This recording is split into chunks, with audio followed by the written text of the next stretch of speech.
एक बार की बात है, महात्मा बुद्ध के शिष्य आनंद कहीं जा रहे थे। रास्ते में उन्होंने देखा कि एक अधेड़ व्यक्ति एक चट्टान पर बैठा रो रहा है। वे उसके पास गए और बोले, क्या बात है वत्स, तुम कौन हो और क्यों रो रहे हो? आनंद की बात सुनकर उस व्यक्ति की सिसकियां थम गईं। वह अपने आंसू पोंछता हुआ बोला, मैं पास के गांव का रहने वाला एक बदनसीब व्यापारी हूँ। मैं जो भी काम करता हूँ वह बिगड़ जाता है। व्यापार के चक्कर में मैंने अपनी पत्नी के गहने गंवा दिए, मैंने अपने परिवार को भी खो दिया, यहाँ तक कि मेरा घर भी गिरवी पड़ा है। मुझे तो लगता है कि मैं किसी काम का नहीं हूँ, मेरी किस्मत ही खराब है। उसकी बात सुनकर आनंद बोले, तुमसे किसने कहा वत्स कि तुम्हारी किस्मत खराब है? जरा मैं भी तो जानूं कि तुम्हारी किस्मत में क्या खराबी है। वह व्यक्ति बोला, पहले मैं खेती करता था, पर हर साल उसमें घाटा होता था। कभी सूखा पड़ जाता तो कभी ज्यादा बारिश के कारण फसल बर्बाद हो जाती। इससे परेशान होकर मैंने व्यापार करने का निश्चय किया। मैंने पत्नी के गहने बेचकर अपना व्यापार शुरू किया, लेकिन मेरा व्यापार नहीं चला। शुरू में परिवार वालों ने मेरा साथ दिया, लेकिन जैसे जैसे मुझे नुकसान होने लगा, मेरे परिवार वाले भी मुझसे दूर हो गए। मैं यह सब उनके लिए ही कर रहा था, लेकिन अब वे लोग मुझे देखकर नजरें फेर लेते हैं और मुझे ही मेरे परिवार की दुर्दशा का जिम्मेदार ठहराते हैं। उस व्यक्ति ने एक लंबी सी सांस ली और फिर बोला, मेरा एक मित्र है, उसने भी मेरे साथ अपना व्यापार शुरू किया था। उसका व्यापार अच्छा चल रहा है। वह जब भी मेरे घर आता है तो अपनी सफलता की कहानियां सुनाता है। उसकी बातें सुनकर मेरे घर वाले भी कहते हैं कि उसे देख और कुछ सीख। हमें तो लगता है कि तेरे वश का कुछ भी नहीं है। उन लोगों की बातें सुन सुनकर अब तो मुझे भी लगने लगा है कि शायद मेरे वश का कुछ भी नहीं है। अब तो मुझे अपना जीवन ही व्यर्थ लगने लगा है। मेरे मन में ख्याल आता है कि अपना जीवन समाप्त कर लूं। मैं यहाँ आया भी इसी इरादे से था, लेकिन हिम्मत नहीं कर पाया, इसीलिए यहाँ एकांत में बैठा विलाप कर रहा था। आनंद बोले, ओह तो ये बात है। वैसे क्या तुम इसके अलावा कुछ और भी कहना चाहते हो? उनकी बात सुनकर वह व्यक्ति बोला, एक ओर मेरा हर काम खराब हो जाता है, दूसरी ओर मेरा मित्र है जो हर समय मुझे नीचा दिखाने का प्रयत्न करता रहता है। मुझे समझ में ही नहीं आता है कि मैं क्या करूं। आनंद बोले, क्या तुम अपने मित्र की बातें सुनकर दुखी हो जाते हो? हाँ, मैं उसकी बातें सुनकर स्वयं दुखी हो जाता हूँ, उस व्यक्ति ने जवाब दिया। आनंद ने पूछा, तुम्हें किस बात का दुख होता है? अपने असफल होने का या फिर मित्र के सफल होने का? उनका सवाल सुनकर वह व्यक्ति एक पल के लिए सोच में पड़ गया।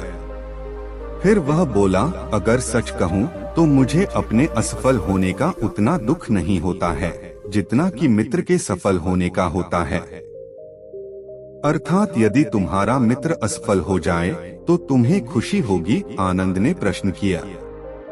वह व्यक्ति बोला, हाँ, मुझे बहुत खुशी होगी। इसका मतलब है कि तुम्हारी खुशी तुम्हारे मित्र पर निर्भर है। आनंद बोले, अगर वह चाहे तो तुम्हें खुश कर सकता है और अगर वह चाहे तो तुम्हें दुखी कर सकता है। तुम स्वयं से न तो खुश हो सकते हो और न ही दुखी हो सकते हो, अर्थात तुम अपने मित्र के गुलाम हो गए हो, इसलिए तुम्हारा कुछ नहीं हो सकता। ऐसा न कहें महत्मन, उस व्यक्ति ने हाथ जोड़ दिए, आपकी बातें सुनकर मुझे कुछ आशा बंध रही है। आनंद बोले, जब हम किसी से आशा बांध लेते हैं तो उस पर निर्भर हो जाते हैं। ऐसे में हमारी खुशी और दुख भी उस पर निर्भर करने लगता है। इससे बेहतर है कि तुम अपने आप से आशा बांधो। जब तुम ऐसा करोगे, साथ ही पूरे जतन से काम करोगे, तो तुम्हें सफलता अवश्य प्राप्त होगी। कहते हुए आनंद ने एक पल के लिए उस व्यक्ति की ओर देखा, फिर अपनी बात आगे बढ़ाई। तुम्हें लगता है कि तुम्हारा मित्र तुम्हें दुखी करने आता है, पर अगर विचार करो तो वह बातें तो सच्ची ही कहता है।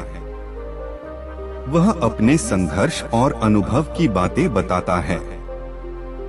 तुम उन बातों से बहुत कुछ सीख सकते हो। तुम्हें इसके लिए उसका धन्यवाद करना चाहिए कि तुम्हें घर बैठे कुछ अनुभव मिल रहे हैं।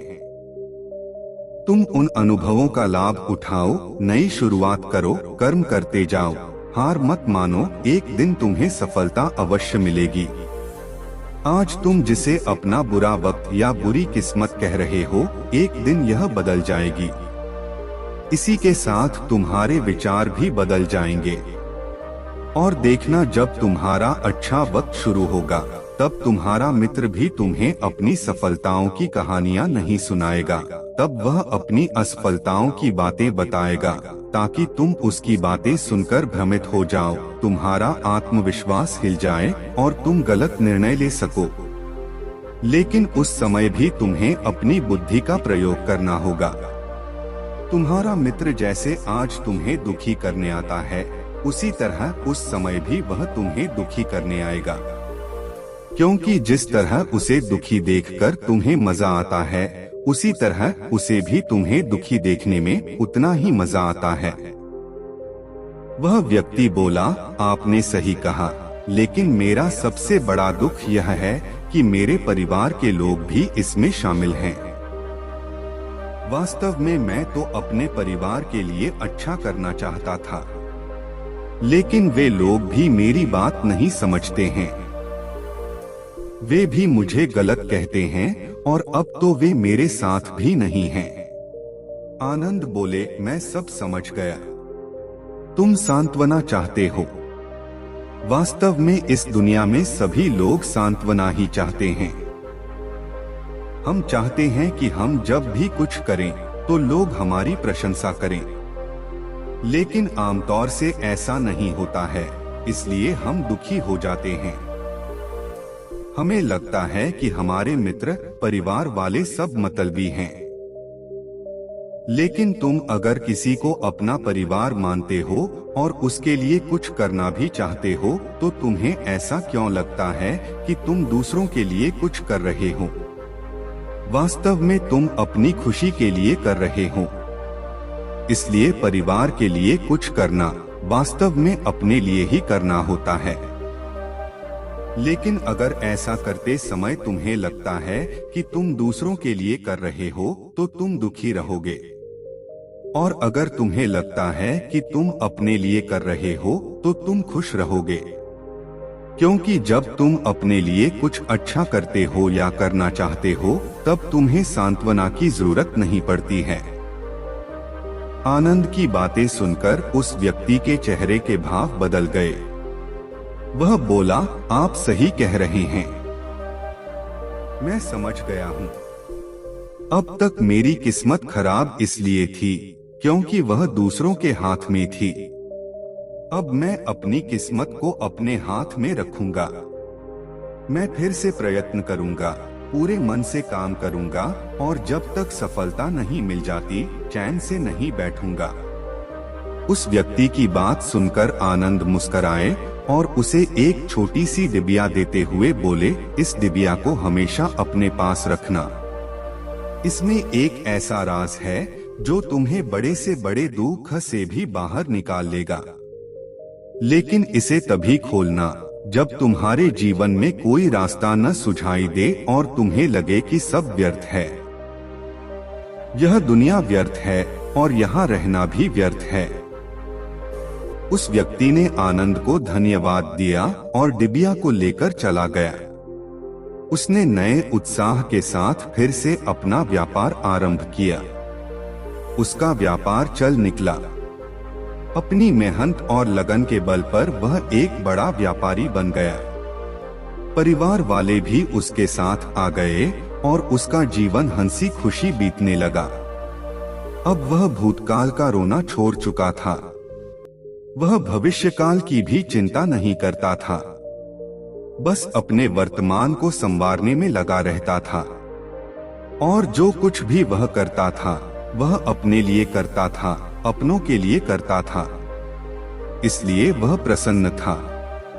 उसके जीवन में अब कोई दुख नहीं था। लेकिन वक्त हमेशा एक जैसा नहीं रहता है, वह बदलता रहता है। उसके जीवन में भी बदलाव आया। एक दिन उसके राज्य पर पड़ोसी राजा ने चढ़ाई कर दी। उसने इस राज्य पर अपना कब्जा कर लिया। उसके सैनिकों ने चारों ओर लूटमार मचा दी। उन्होंने व्यापारी का सारा धन लूट लिया। उसके घर में आग लगा दी।